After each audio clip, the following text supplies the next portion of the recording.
Ya, gereja, ibadah dan lain-lainnya itu tidak sampai 20%, tidak sampai. Hal-hal lain juga doktrin dan segala-galanya tidak sampai. Tapi yang paling besar 50% lebih itu dipengaruhi oleh kohesi. Kohesi adalah keakraban, persaudaraan. Jadi di mana-mana saya pergi melayani, saya selalu menekankan soal itu, persaudaraan yang paling penting. Jadi tidak usah iri mengenai gereja-gereja yang besar, karena pengalaman waktu saya dulu mengikuti studi sejarah gereja, termasuk pertumbuhan gereja-gereja yang disebut megacet itu, gereja-gereja yang megah itu lalu hilang. Tumbuh sebentar, booming memang luar biasa, tapi kemudian hilang. Karena sangat bergantung dari pendetanya. Setelah pendetanya meninggal, ambruk, kemudian hilang. Ya, kalau masih ada itu kepingan-kepingan kecil. Mereka bertanya-tanya, mana gereja kita yang besar dulu? Saudara-saudara, bagi saya itu bukan gereja. Gereja itu dia diganti oleh siapapun tetap ada, tetap eksis. Itu gereja. Nah, karenanya dalam rangka itu kita harus bicara mengenai sebuah perasaan di mana satu sama lain dipersatukan, kohesi. Nah, jadi walaupun kita masih kecil, semoga kita terus memiliki rasa persaudaraan yang kuat itu. Dan memang gereja-gereja dengan perasaan yang menyatu, yang kuat itu jauh lebih tahan, jauh lebih lama pelayanannya.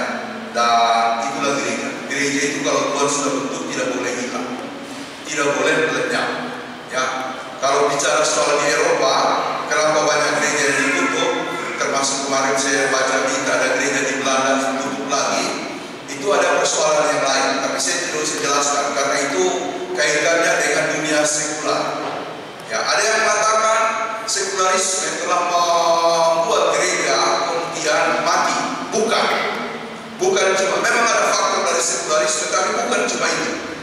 Ada dimensi-dimensi di dalam gereja itu sendiri yang kemudian membuat gereja rapuh sehingga orang-orang yang ada di dalamnya meninggalkan gereja.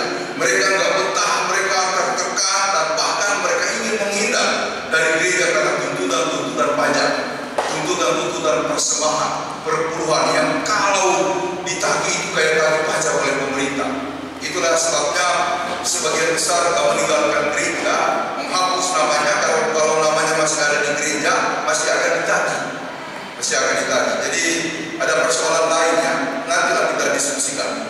Jadi saudara, semoga tahun depan kita bisa menyelenggarakan lagi. Terima kasih Pak Indra, Pak Odi. Oh ya, lagi ujian.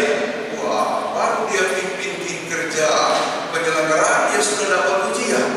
Apalagi kalau dia jadi ketua panitia HBB, naik pangkatnya. Saya percaya.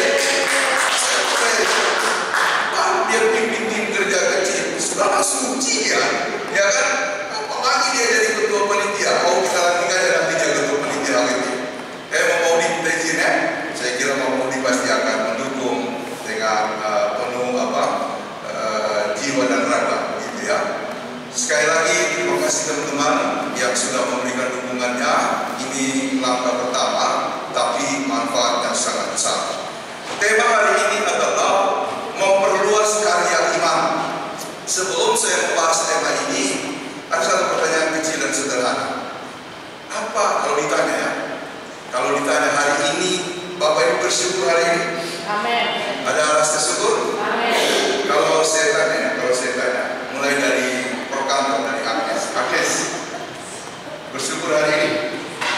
Apa yang membuat Agnes bersyukur? Ya, kesehatan.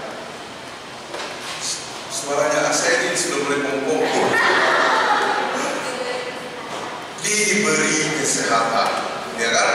Ada lagi yang selain diberi kesehatan, diberi jodoh. Amin. Saya lihat hari ini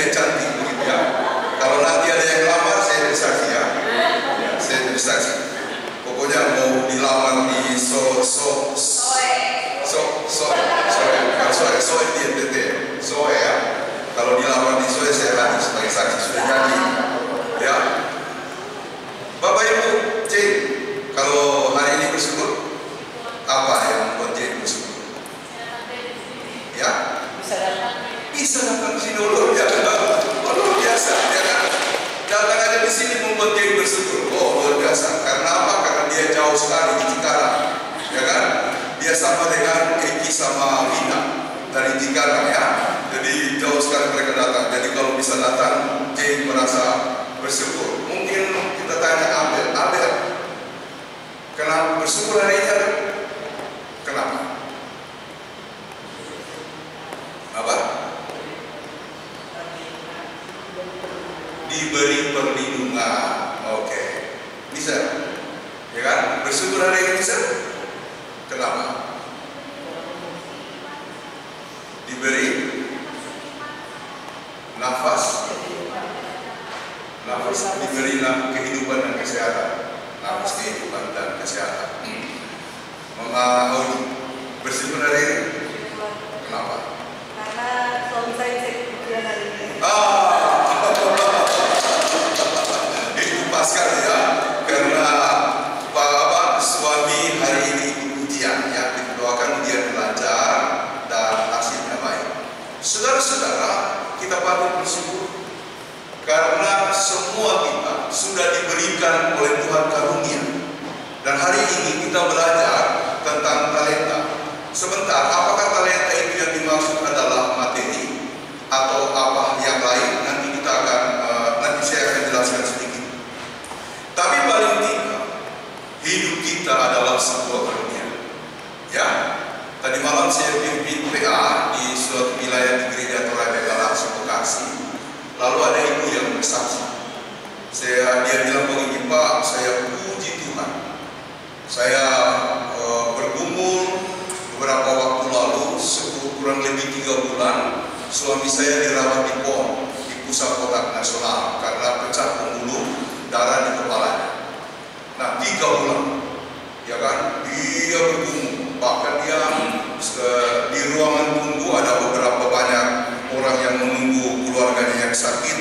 Dia itu jam subuh itu dia sampai ada ibu-ibu muslim, dia bilang begini, ibu ada di Kristen ada tahajud juga ya, walaupun kita nggak ada istilah tahajud. Dia bilang ya karena dia ingin mengatakan saya juga rindu untuk berdoa sesujud-sujudnya, setulus-tulusnya, sedalam-dalamnya kepada Tuhan untuk meminta pertolongan. Jadi dia bilang, Pak, akhirnya saya bersyukur bisa melewati persoalan yang berat itu. Nah, ketika dia mengatakan persoalan yang berat itu, saya penasaran. Setelah dia dulu, suaminya meninggal.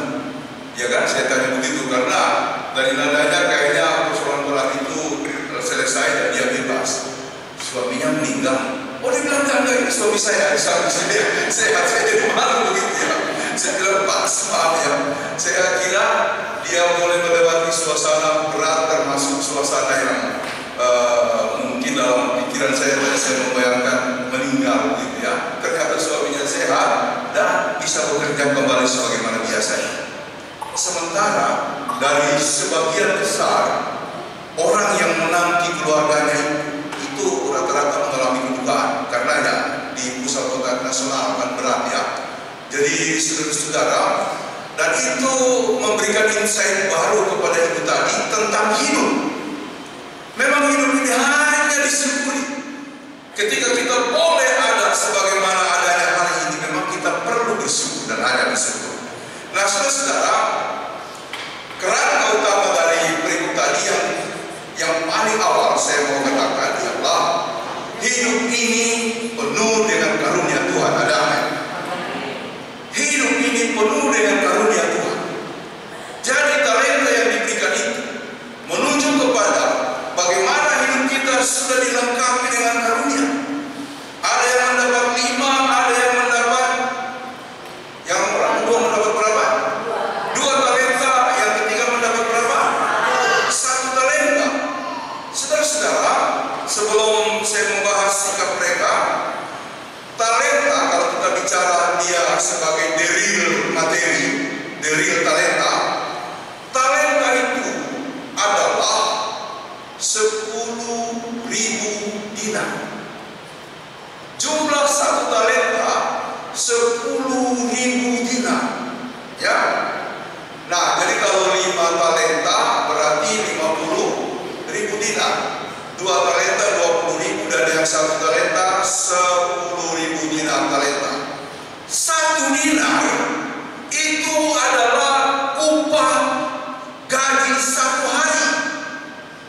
Upah gaji satu hari sekarang berapa Pak PR? Kalau Pak PR sewa tukang kemarin 250. 200? Ih, mahal ya?